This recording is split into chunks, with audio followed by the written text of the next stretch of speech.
If you were to ask me if I can turn back the time with limited cash savings on hand, actually I would have gone for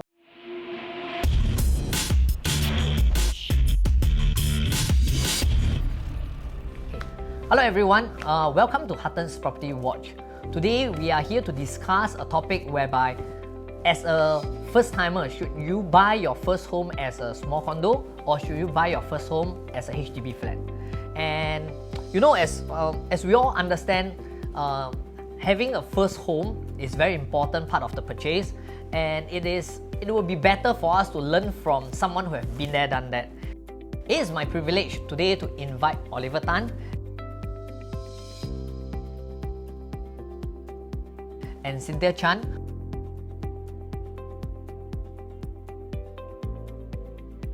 to share with us their journey of their first purchase and what is their thought process. So after this episode, you will be able to have a better understanding on your first home purchase journey. my first home purchase is a HDB resale jumbo flat in Toa Payoh. I bought it back in 2007. That was like 14 years ago. Wow, sounds very long. Okay, so back then, everyone is chasing after 5Cs. Naturally, we also considered whether to buy a HDB or a condo. We were driving along Punggol when we saw a condo show flat, so we decided to go in and take a look. Yeah, but then after working out the down payment required, we find that a 3-bedroom or a 4-bedroom, the down payment is really out of reach for us. So we decided on the HDB. For the first HDB in Toa Payoh, do you sold off as a profit? Yeah. Was it a resale or was it from It's a resale. It was a resale. In fact, when I sold it, I managed to get 130k COV. So yeah, really lucky. To make it clear for the audience, so as a seller, you sold above valuation, Yes. 130k. Yes. Oliver, what about you? How is your journey of your first home purchase? My first home purchase, How old was that? that will be 3 years ago.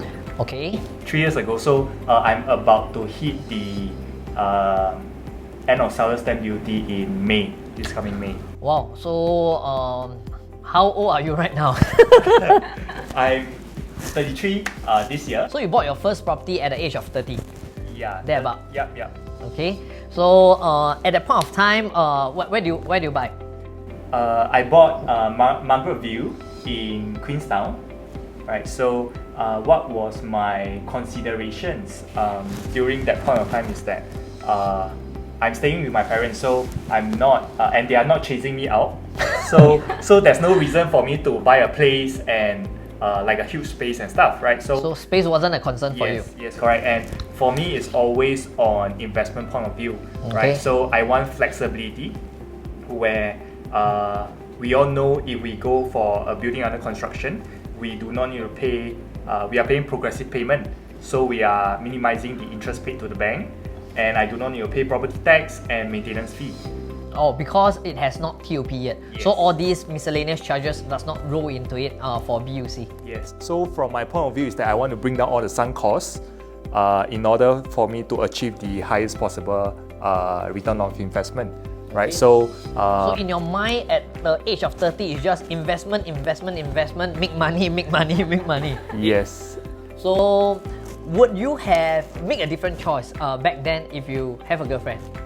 If I were to have a partner back then, I would definitely convince my partner to joint venture and go into a bigger purchase for sure. So anything about it is just about make money first. Yes. What's after this? Okay, so What's the plan after this? Probably once I hit the seller stamp duty is over, I probably will be looking at a bigger purchase.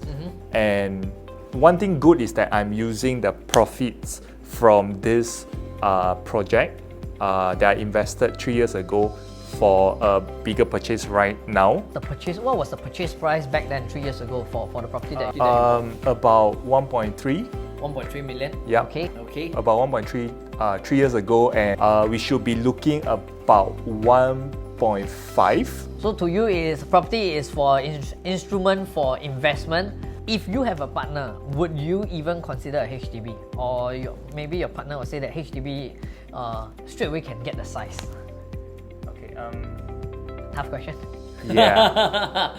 Cause for me, I have transacted so many clients' property. So I have seen from friends, clients, from a HDB upgrader, from a client that purchased private property as a first property. Right. So I have seen the kinds of profit they have made individually, right? And we don't just see a few, but I have seen so many. So I derived that if today we have a choice, every individual should start as high as possible. Why do I say that? Is because we talk about the hierarchy of capital appreciation.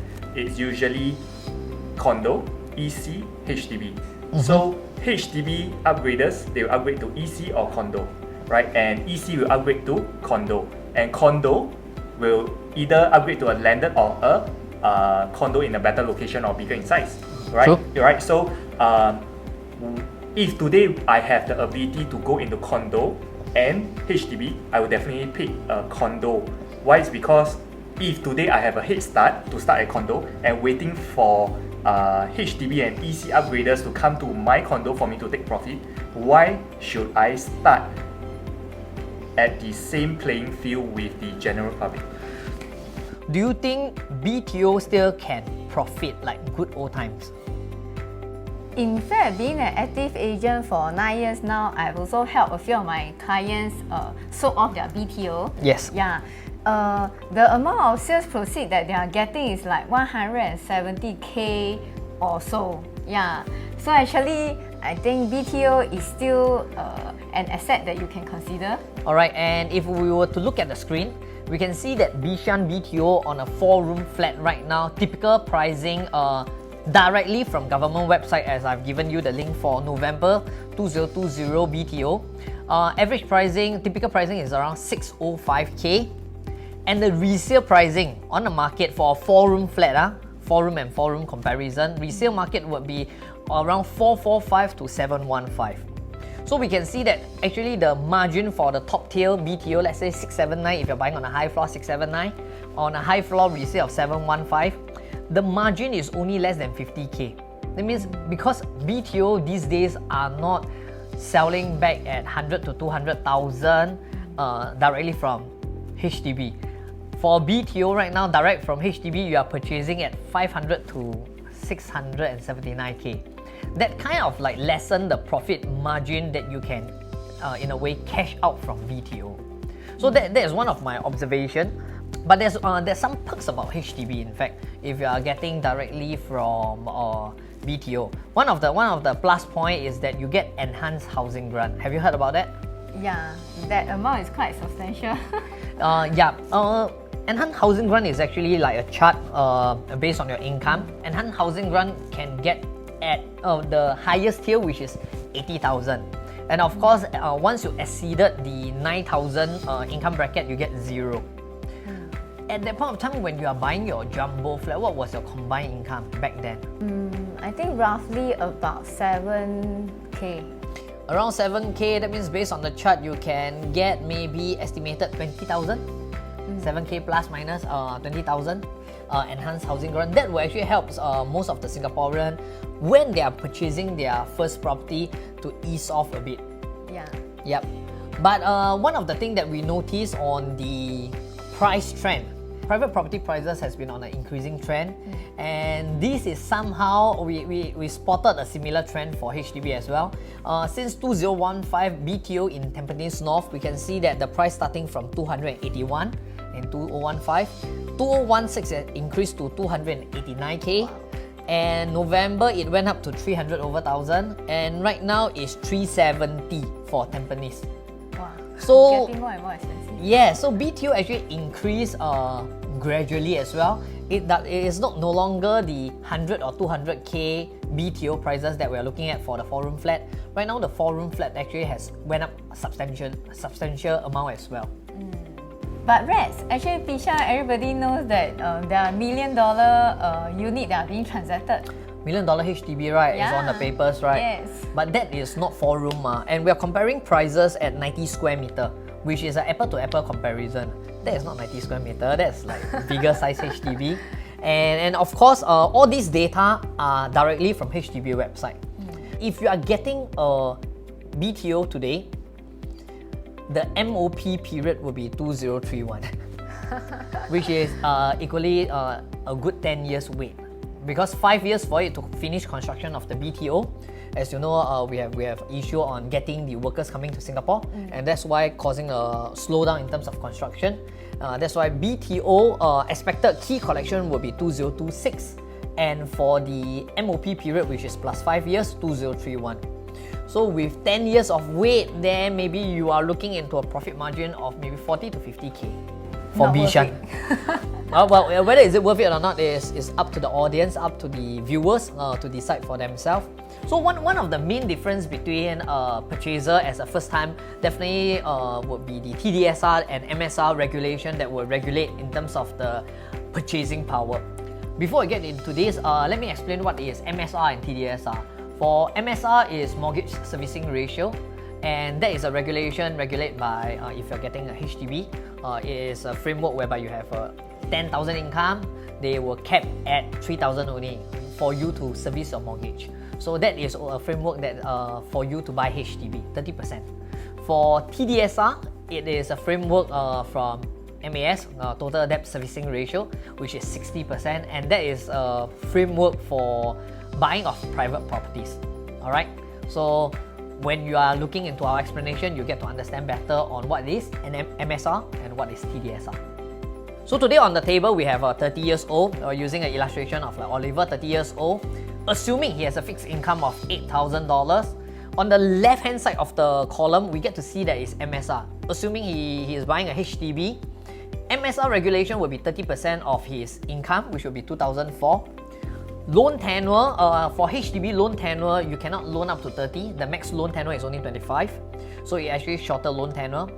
But loan eligibility, you can get up to maximum of 90%, which is still back to the good old days for private property. Last time can also get to 90%. And the property total purchase loan you can get is 479. And based on 90-10, 100% you can get a property price of 532 based on the income, 532,000. That has not included if you have surplus of CPF, then of course the property price will be much higher.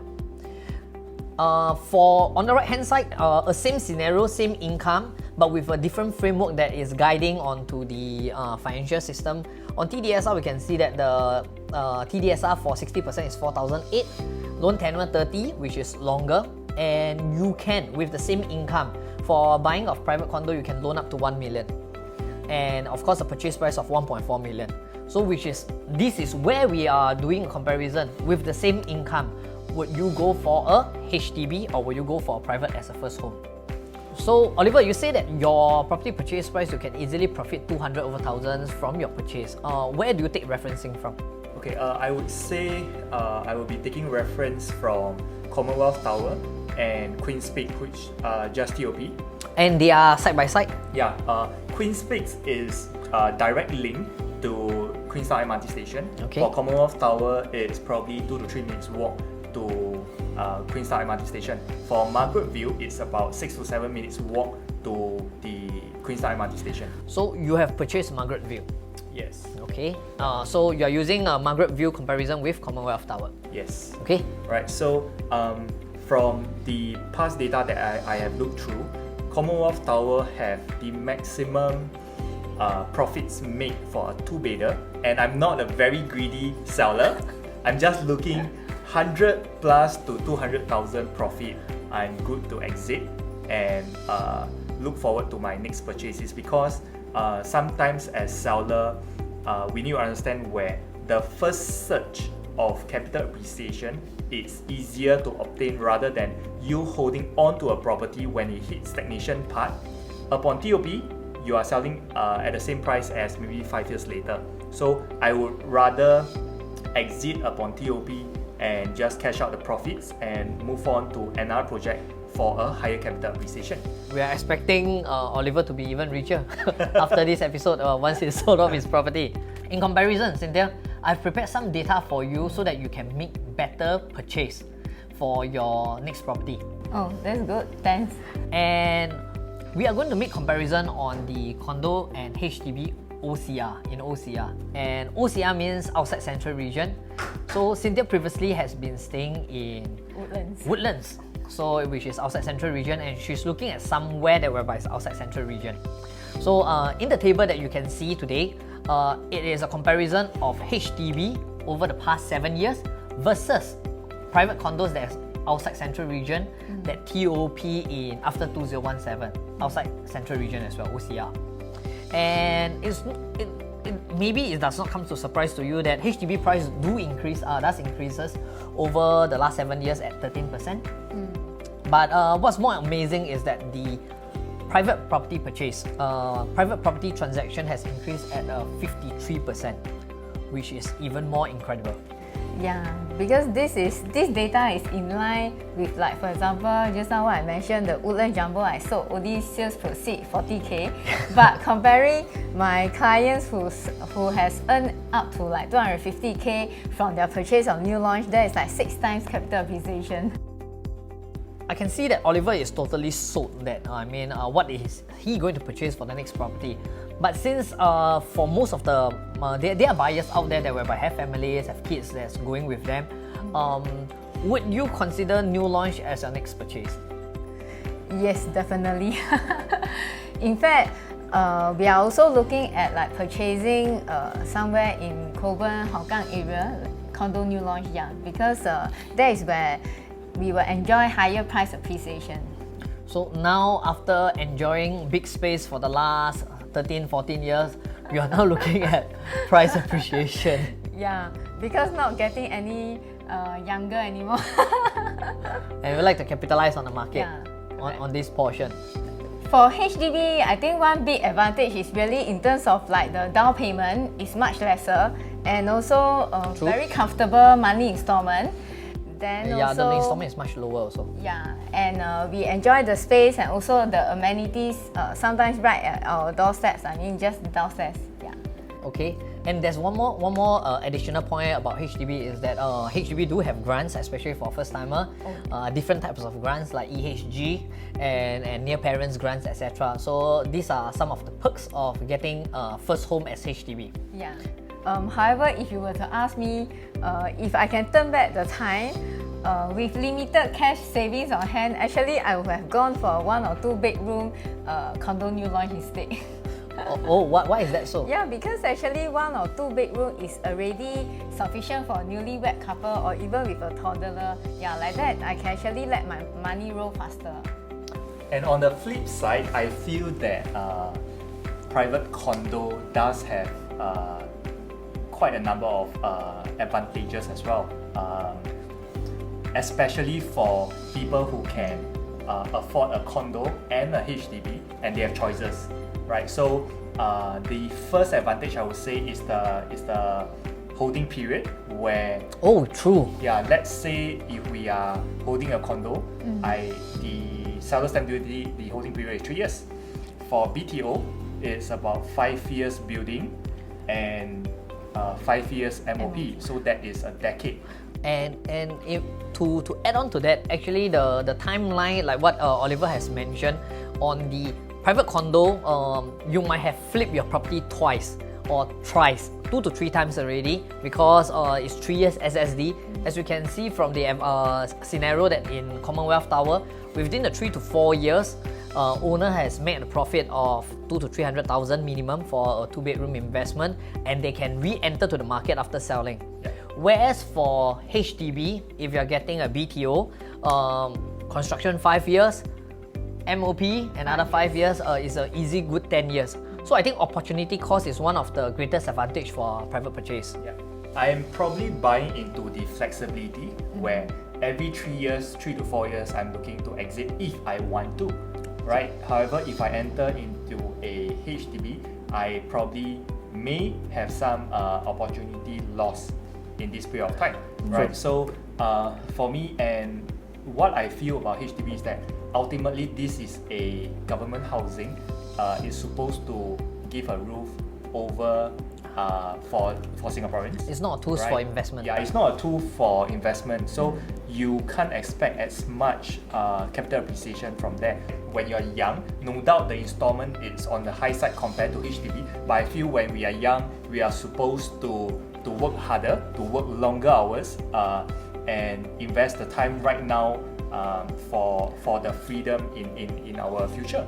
Right? So no doubt the installment right now is higher, but I can assure you where I have seen so many examples of my clients where they have already exit with huge profit compared to HDB owners where their income, their savings may not be able to catch up as fast as the property prices, right? So that is why from my point of view is that if given choice, with or without a partner, I will definitely still pick a private property because of at this age I still can work really hard, and the capital appreciation, the flexibility of every 3 years, I can exit even before TOP.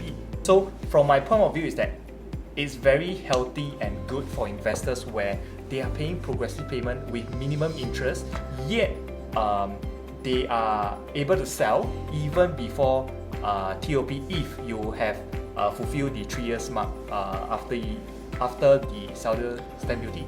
And right. one more point to add for our viewers over here, if you don't have intention like Oliver to sell and buy every 3 years, I think one of the interesting thing, let's say you're going to stay for the next 10 or 20 years even in a private condo, just for a good own stay, for private condos you can do equity term loan. So in chance that whereby if you in need of cash, you no need to sell your property, you can just cash out because you have partial payment or you have kind of paid off quite a fair bit for your property already. You can cash out the money from what you have paid off and use it on other usage, emergency usage as well. That's right. So this is something that I think the flexibility portion onto what private condos provide, whereas HDB, if you need the money, you need to sell.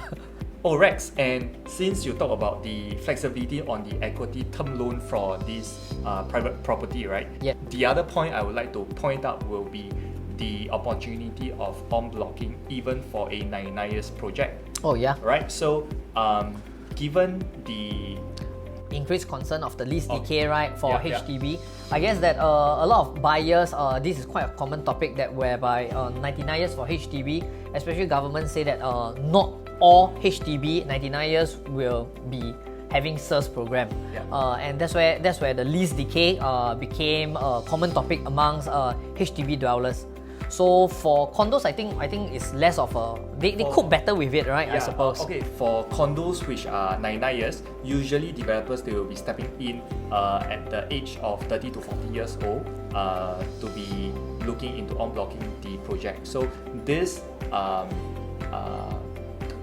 eliminate the worries of this lease decay for a private property compared to HDB lease decay concern.